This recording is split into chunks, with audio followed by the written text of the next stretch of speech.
नमस्ते दोस्तों। क्रिप्टो दोस्त के इस नए एपिसोड में मैं आप सभी का स्वागत करता हूं। तो आजकल जो है बहुत लोगों को दोस्तों बैंक से परेशानी हो रही है, जो क्रिप्टो करेंसी ट्रेडर्स हैं। बैंक्स या तो आप उनका अकाउंट फ्रीज कर दे रहे हैं, या मैंने बहुत ऐसे इंस्टेंसेस सुने हैं जहां पर लोग एक दो बार पैसे निकाल तो लेते हैं, लेकिन फिर जो उनको बैंक से एक लेटर आ जाता है कि हमने आपके अकाउंट पर इनकंसिस्टेंट ट्रांजैक्शंस देखे हैं और आपको जो है आपका अकाउंट बंद करना पड़ेगा। जाहिर सी बात है, लोगों को काफी परेशानी हो रही है। अब आपको पैसे किसी भी चीज के लिए निकालने पड़ सकते हैं। आपको कोई इमरजेंसी हो सकती है घर पर, आपको आजकल कोविड चल रहा है, काफ़ी इमरजेंसीज है लोगों को, तो उसमें उनको हो सकता है कभी पैसे की ज़रूरत पड़ जाए। अगर आप ट्रेडिंग करते हैं तो हो सकता है आपके प्राइस टारगेट जो है हिट हो गए और आप प्रॉफिट बुकिंग करना चाह रहे हैं, इसलिए भी आप पैसे निकालना चाह रहे होंगे। तो बैंक्स अगर सपोर्ट नहीं करते इस टाइम पे, तो बहुत मुश्किलों का सामना करना पड़ सकता है। अभी मैंने लास्ट वीक भी एक वीडियो बनाया था, एक आर्टिकल आया था जहाँ पर आईसीआईसीआई बैंक जो है क्रिप्टो ट्रेड्स को जो है रोक रहा था। उन्होंने अपने पेमेंट गेटवे जो उनको ऑपरेटर्स हैं उनको सबको इंस्ट्रक्शंस दिए थे कि आप जो क्रिप्टो ट्रेड्स को या क्रिप्टो मर्चेंट्स को सपोर्ट न करें। लास्ट वीक इकोनॉमिक टाइम्स का रिपोर्ट आया था, मैंने उसके ऊपर एक वीडियो भी बनाया था। अगर आपने नहीं देखा है वो, तो इसे आप जरूर देखें। तो आईसीआईसीआई बैंक जैसे बड़े बड़े बैंक्स के नाम भी आए हैं। तो ऐसे सिचुएशन में करे क्या? अगर आपको पैसे निकालने भी है तो ऐसे सिचुएशन में करे क्या? मेरा एक बहुत स्ट्रॉन्ग रिकमेंडेशन ये है दोस्तों कि आपका जो मेन बैंक अकाउंट है उसको आप क्रिप्टो करेंसी ट्रेड्स के लिए ना यूज करें जब तक वो रेगुलेटरी क्लैरिटी नहीं आ जाती। ये एक आप चीज अपने जो है अपने आपको सेफ गार्ड कर सकते हैं। क्या होता है कि आपका जो मेन बैंक अकाउंट है उसमें कई सारी चीजें जुड़ी होती हैं। आपका सैलरी अकाउंट होता है, वो आपके mutual fund stock portfolios linked होंगे। अगर आप दूसरा कुछ करते हैं, पीपीएफ अकाउंट या एनपीएस अगर आप इन्वेस्ट करते हैं, तो वो सब आपका जो उस मेन अकाउंट से लिंक्ड होगा। और अगर क्रिप्टो करेंसी की ट्रेडिंग की वजह से अगर आपका मेन अकाउंट फ्रीज हो जाए तो आपको काफी परेशानी हो सकती है, क्योंकि फिर आपको हर जगह जाके पेपर वर्क बदलना पड़ेगा, तो उसमें ज्यादा प्रॉब्लम आता है। मेरा रिकमेंडेशन यही है कि अगर आप क्रिप्टो ट्रेडिंग करते हैं तो आप जो एक अलग बैंक अकाउंट बनाएं, जिसमें से जो है आप बड़े आसानी से ट्रेडिंग कर सकते हैं। अगर कल को वो फ्रीज भी होता है या अकाउंट बंद भी होता है तो आपको ज्यादा नुकसान का सामना नहीं करना पड़ेगा, तो आपको परेशानी नहीं होगी ज्यादा अगर आपको जो है वो बैंक अकाउंट बंद करना पड़े। मैंने ये सुना है दोस्तों, अब ये मैं पूरी तरह वेरीफाई नहीं कर सकता, लेकिन मैंने ये सुना है कि पब्लिक सेक्टर बैंक्स में थोड़ी कम परेशानी हो रही है प्राइवेट सेक्टर बैंक्स के हिसाब से। अगर आप देखेंगे कि सुप्रीम कोर्ट के निर्णय के बाद तो एक्चुअली सारे बैंक्स को जो है क्रिप्टो ट्रेड्स को अलाउ करना चाहिए। आरबीआई का जो है वो बैंकिंग बैन तो सुप्रीम कोर्ट ने लिफ्ट कर दिया था, लेकिन उसके बावजूद जो है काफी सारे बैंक सपोर्ट नहीं कर रहे हैं।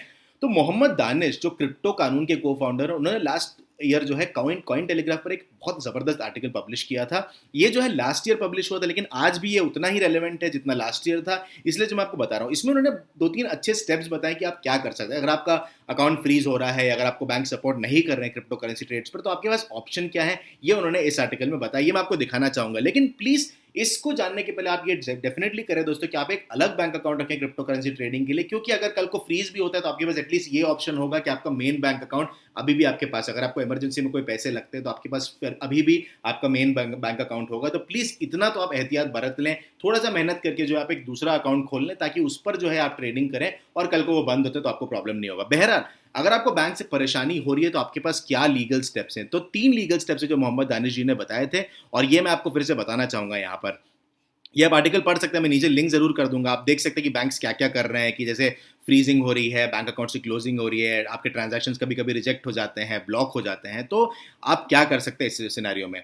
तो आपके पास 3 तरीके हैं। तो सबसे पहला और सबसे आसान तरीका जो है, आरबीआई ओम्बड्समैन को लिखे। तो ओम्बड्समैन जो एक जो है एक थर्ड पार्टी आप समझ लीजिए रेगुलेटर की तरह होता है, जो बैंक्स के ऊपर नजर रखने के लिए रखा गया है। और आप जो है आरबीआई की वेबसाइट पर जाकर आप एक कंप्लेन फाइल कर सकते हैं। उसमें सवाल जवाब होंगे जरूर, यहाँ पर लिंक भी है, आप यहाँ पे क्लिक करके देख सकते हैं। बड़ी आसानी से जो है आप जा सकते हैं और एक ओम्बड्समैन केस के साथ जो है आप एक कंप्लेंट फाइल कर सकते हैं उस बैंक के खिलाफ। तो आप जो है बैंक्स के अगेंस्ट भी कर सकते हैं, और पेमेंट सिस्टम जैसे पेटीएम या गूगल पे, उनके अगेंस्ट अगर कोई ग्रीवेंसेस आपके पास, तो वहां पर भी आप कर सकते हैं। लेकिन बड़ी आसानी से जो है ये ओम्बड्समैन को जो है आप कंप्लेन फाइल कर सकते हैं।